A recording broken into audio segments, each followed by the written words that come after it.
माझं घर. खूप दिवस तुमचं चाललं होतं ना, की तुमची रुटीन दाखवा, रोजची काय असते. तर म्हटलं चला आज शूट करूया आणि तुम्हाला दाखवूया. आता या व्हिडिओमध्ये जेवढी फास्टली मी काम करत आहे, रिअलमध्ये असं काहीच नाहीये. फक्त व्हिडिओ फास्ट केलेली आहे. आणि खरं सांगू जर आपलं आयुष्य पण एवढ्या फास्टमध्ये आपली कामं झाली असती, तर काय विचारायलाच नको. मग आज हे कामाला गेले डब्बा घेऊन, गुरु कॉलेजला गेला, माझी अंघोळ झाली आणि नंतर म्हटलं चला आता थोडंसं डस्टिंग करूया. जे मी एक दिवस आड करतच असते. कारण इथे धूळ खूप जास्त आहे. नवीन फ्लॅट आहे, नवीन सोसायटी आहे. आजूबाजूला अजून सोसायटी बनत आहे, त्यामुळे धूळ खूप आहे. तर मी इथं मस्तपैकी साफसफाई केली. जो मी इथं स्प्रे यूज केलेला आहे, तो तुम्हाला पाहिजे असेल तर कमेंटमध्ये लिंक टाईप करा. हा जो मॅट तुम्ही बघत आहेत एवढा मोठा, हा सुद्धा मी ऑनलाईनच घेतलेला आहे. कमी बजेटमध्ये मला मिळालेला आहे आणि क्वालिटी खूप छान आहे. ते सगळं मी उचललं म्हणजे मला झाडू मारायला बरं पडतं.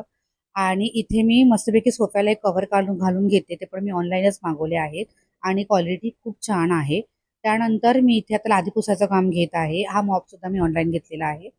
त्यानंतर लादी पुसण्यासाठी मी पाणी, त्याच्यानंतर थोडंसं मीठ टाकलं आहे, हळद टाकलं आहे आणि लायझॉल टाकलेलं आहे. तर हे मी नेहमी असं करत असते. मस्तपैकी हॉलची लादी पुसून घेतली, कारण आज मला हॉलच थोडा जास्त डीप क्लिनिंग करायचा होता. मस्तपैकी सगळं पुसून घेतलं. त्याच्यानंतर 2 पंखे ऑन केले. सगळं जिथल्या तिथे ठेवल्यानंतर आता हॉल तर स्वच्छ झालेला आहे. पण अजून बाकीच्या रूम्स आहेत, त्या नंतर बघू.